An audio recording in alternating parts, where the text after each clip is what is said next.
শীতের মৌসুমে কষ্ট উপেক্ষা করে ওযু করা। শীতের সময় ওযু করতে খুব বেশি আরাম লাগে না, সাধারণত কষ্ট লাগে, ঠিক না ঠিক?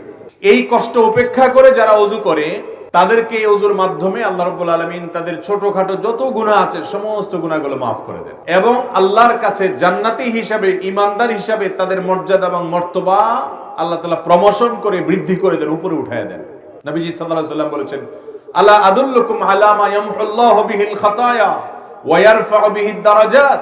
তোমাদেরকে আমি এমন কি আমলের কথা বলে দিব না যে আমলগুলো গুনাহসমূহ মাফ করে দেয় আর আল্লাহর কাছে মর্যাদা বৃদ্ধি করে দেয়। সাহাবা ইকরাম আমলের পাগল ছিলেন, আল্লাহর কাছে মর্যাদা বৃদ্ধি হোক সেটা চাইতেন। তারা বললেন, অবশ্যই বলুন ইয়া রাসূলুল্লাহ।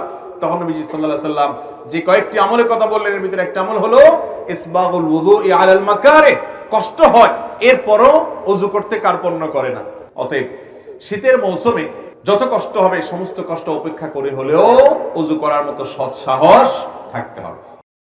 আস-সুন্নাহ ফাউন্ডেশন, উম্মার স্বার্থে সুন্নাহর সাথে।